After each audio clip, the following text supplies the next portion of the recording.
Alright, welcome everybody. So, got a massive box from KC Tool this time. So I'm probably going to have to take the stuff out off camera here. So let's go ahead and take a look at what's inside. Picked up one of these Wiha insulated screwdriver sets. This is 32099. Probably seen a couple of YouTubers promoting these. They are on a pretty good discount. You can usually pick them up for $25 to $30, depending on where you get it from. But that's a pretty good deal for their insulated stuff. Not really sure what I'll do with this set. I'll probably give it as a gift to somebody at some point. Thought that was a pretty good deal, so I went ahead and picked this up while it was still available. And these are all, of course, made in Germany. And I think they add this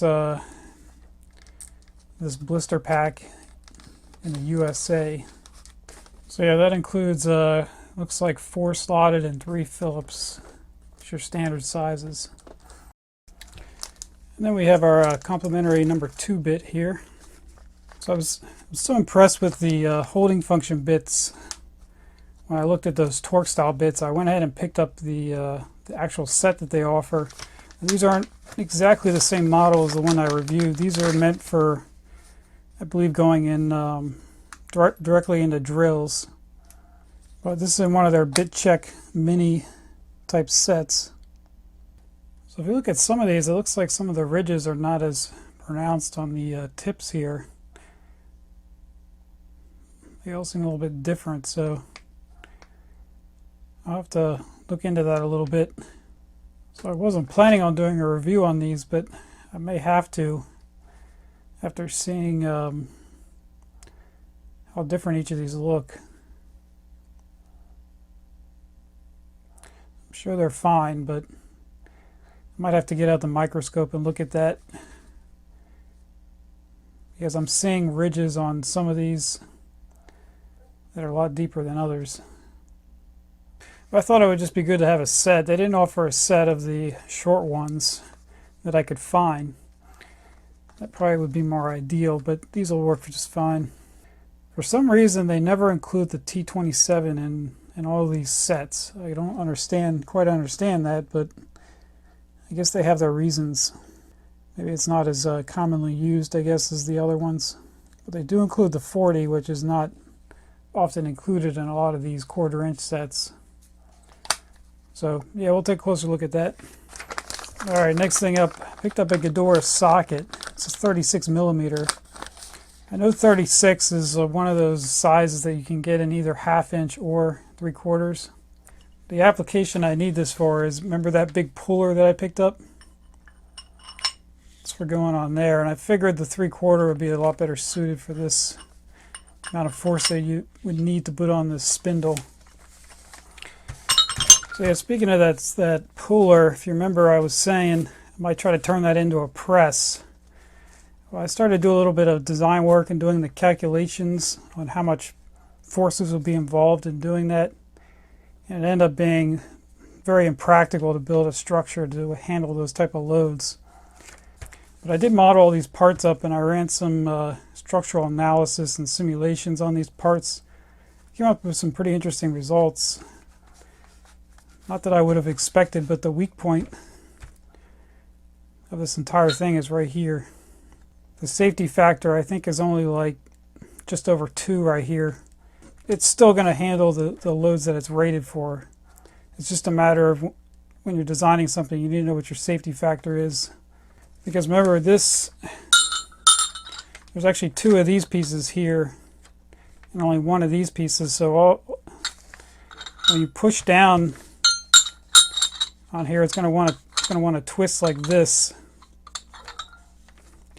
And it's trying to twist this piece off. So you get a lot of concentrated load right in here. Not so much up here, but right here. So I'm sure this stuff was designed way before they could do any of that kind of analysis on it. And I'm sure they did lots of testing, and it'll do all right as long as you don't overload it.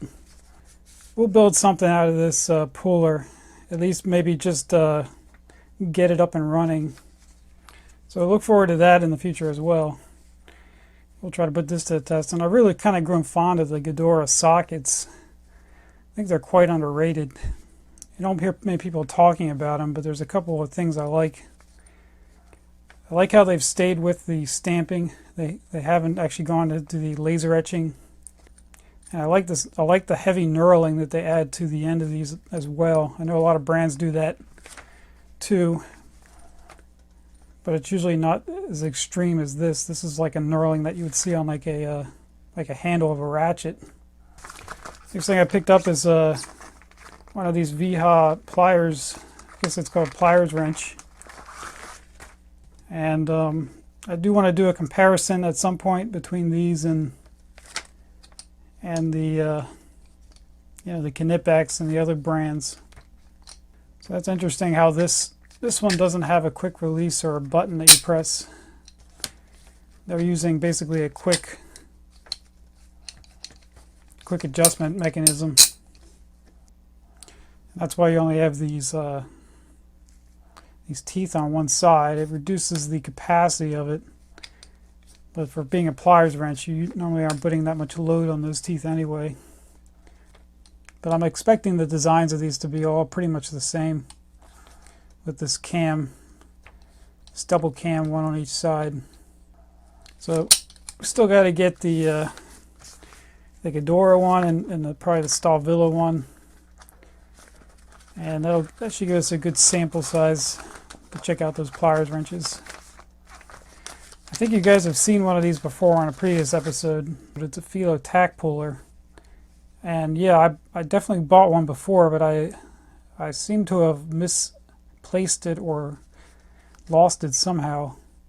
And I don't even remember using it. That's the thing. It's probably buried in one of these toolboxes, or who knows where it is. But they're pretty cheap, so I picked up a second one, and I'll eventually find that other one. And then I also picked up a set of Wera nut drivers. So I have the Wiha set, which I'm happy with, but I keep that in one bag, and I'm constantly having to go back to these. I know some people don't ever use nut drivers, but there's definitely things you work on or industries out there that use them all the time. What you're into. The most common use I find is anytime you have a lock nut and a screw on the other side for smaller hardware like 632, 1032 of nut drivers. Also for wood screws that have hexagonal heads on them is another common use.